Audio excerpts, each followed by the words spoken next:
Hi, I'm Suzanne Lovejoy, and I'm the music librarian for reference and instruction here at the Irving S. Gilmore Music Library. I help locate hard-to-find music and advise on starting research. The Yale Music Library is very special. It is one of the largest music libraries in the world, with many rare and unique resources. We have around 700,000 books, scores, recordings, oral history interviews, and manuscripts. Our library is open to musicians and scholars for study. Some of the special resources we have include facsimile editions, scholarly editions, and thematic catalogs. I also help locate material in other libraries around the world, with borrowing or lending questions and purchase requests. In short, I help people save time. I recently helped a choir director locate the music for a piece she had heard on a recording by a 17th century composer. After some searching, I found that the piece was a vocal work, not instrumental. I had to look at several volumes and listen to the recording to make sure, but in fairly short order, she had what she needed. I am always happy to help people, whether Yale students or faculty or non-affiliates. My office is on our main floor, very close to the circulation desk, so it is easy to find me. I am also listed on the Music Library's website in the staff listing.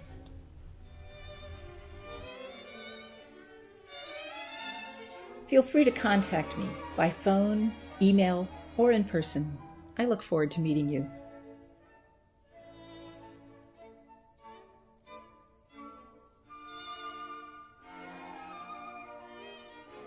Hi, I'm Richard Borsey. I'm the research archivist here at the Music Library. I help researchers work with our special collections. We have thousands of rare books, including almost all of the important early treatises on music theory and on how to play each instrument.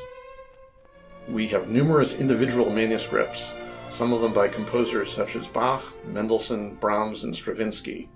And we have about 150 archival collections, large collections of the personal papers of musicians such as Vladimir Horowitz, Robert Shaw, Benny Goodman, Charles Ives, Cole Porter, Virgil Thompson, and Kurt Weill. The quickest way to learn more about our special collections and how to use them is to go to the Music Library's homepage and click on the link that says Guide to Music Special Collections.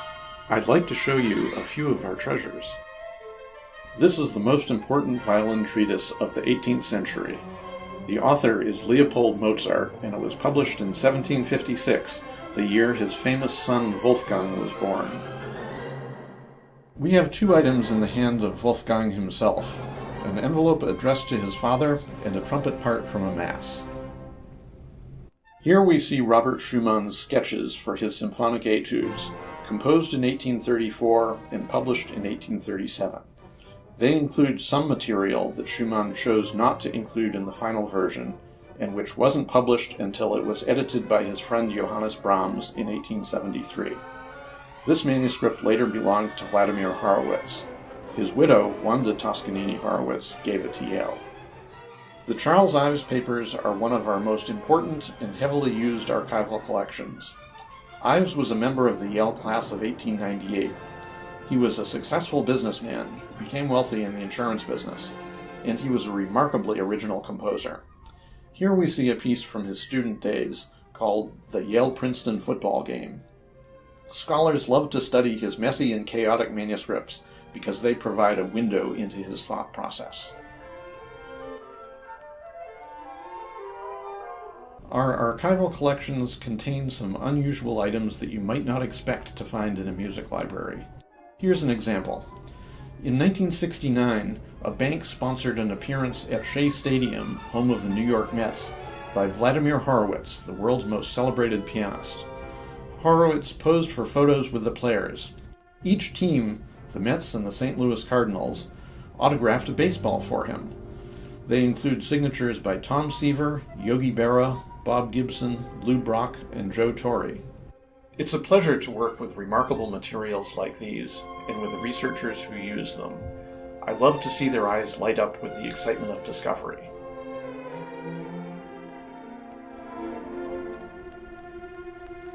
Hello, I'm Mark Bailey, Director of the Yale Collection of Historical Sound Recordings, or HSR. I'm happy to tell you about some of the ways this invaluable assemblage of recordings can enhance and enliven our understanding of the past. Approximately 280,000 recordings make up the HSR collection, starting with the very first recordings made and pressed onto cylinders and 78s at the end of the 19th century.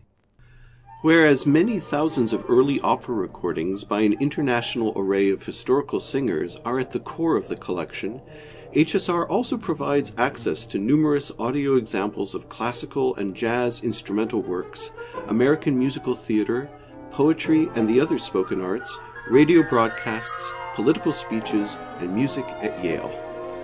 As well, HSR has many live or private recordings that are extremely rare in addition to commercial pressings in limited release.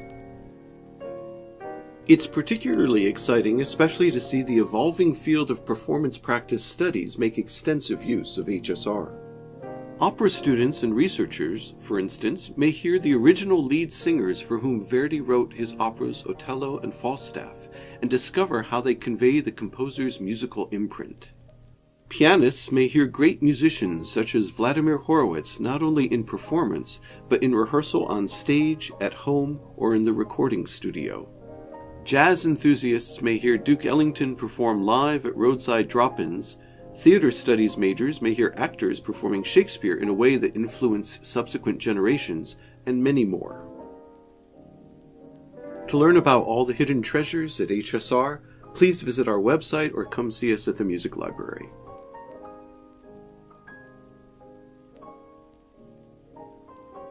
Hello, my name is Libby Van Cleve, and I'm the Director of Oral History of American Music, also known as OHAM. OHAM is an active, ongoing oral history project. We interview the major musical figures of our time, and we make these interviews available to scholars, students, concert presenters, radio producers, and others. The majority of the interviews are with composers. Some of our best-known early figures were Charles Ives, Aaron Copland, and Duke Ellington.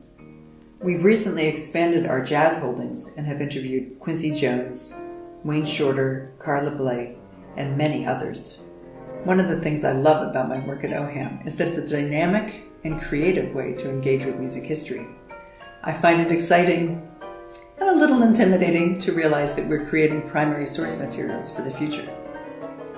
At OHAM, we are dedicated to collecting the stories of musicians, and we're also dedicated to preserving the sound of their voice. You can read transcripts of these interviews, and you can also listen to them and hear the voices online. I think basically you compose because you want to somehow summarize in some permanent form your most basic feelings about being alive. I've come to think of Europe now as a great museum that has all the Rembrandts you ever want to see.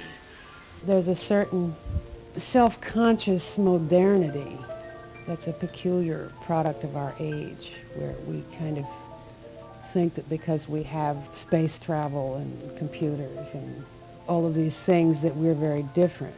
Jazz, we don't use the word jazz. As a matter of fact, we haven't used it since 1943.